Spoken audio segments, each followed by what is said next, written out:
des architectes que nous entendons porter un jugement sans appel aujourd'hui, mais que je qualifierais plus d'émotif, et de quelques messieurs qui s'arrogent dans ce pays le monopole de la culture et du savoir.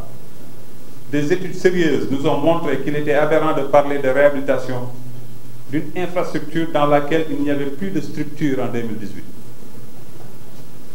Pour un bâtiment déclaré en situation extrême de ruine en 2013, pour exiger son évacuation complète avant qu'il ne subisse 2 gros incendies sur plusieurs jours finissant de le condamner. Où étaient alors ces nouveaux défenseurs autoproclamés? Un patrimoine historique condamné à la ruine sur plusieurs décennies, que l'on ne peut plus réhabiliter. On en fait quoi si on veut le garder? Voilà la seule question à laquelle ces personnes, à l'émotion sélective, doivent répondre. Au passage, parce que les arguments brandis, un classement à l'UNESCO, jusqu'à présent informé, n'est à ce jour qu'un projet et non une réalité.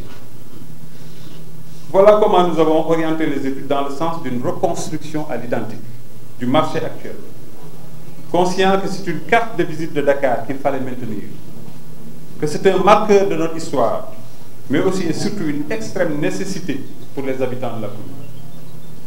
C'est ainsi que nous avons présenté le 19 mai 2018, alors qu'aucune entité ne parlait de réhabilitation ou de reconstruction, un projet de reconstruction du marché à sa place actuelle, avec réorganisation de tout le quartier et des activités commerciales. En présentant ce projet, nous avions sollicité la participation de l'État. Vous noterez que depuis que j'ai validé dans cette mairie la fusion des différentes esquisses préexistantes, le seul projet brandi est présenté par tous et le nôtre. Toute image a été partagée en effaçant souvent le nom de la commune.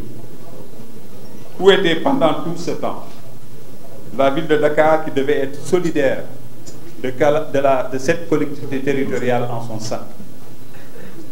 Combattre Alioune Ndoye est beaucoup plus important pour ces gens que l'intérêt des habitants du plateau.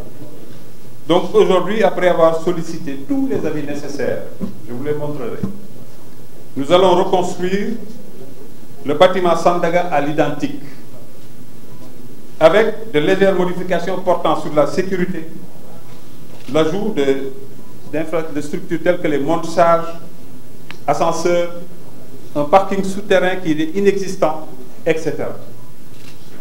L'espace qui entoure ce bâtiment sera dégagé pour rendre au bâtiment son côté majestueux, son aération et son accessibilité des différents côtés, avec l'aménagement d'un espace de vie tout autour comportant des fontaines sèches, pour ne pas condamner un segment de l'activité commerciale. L'autre partie du terrain, dans le sens de la descente Émile Badiane, abritera un centre commercial moderne pour reloger les acteurs qui ne sont pas dans le bâtiment principal.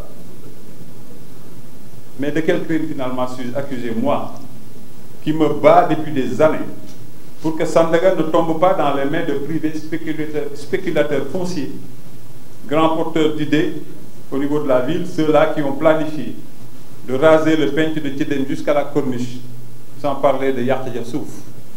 Dieu merci, j'ai eu à voir ce projet une fois.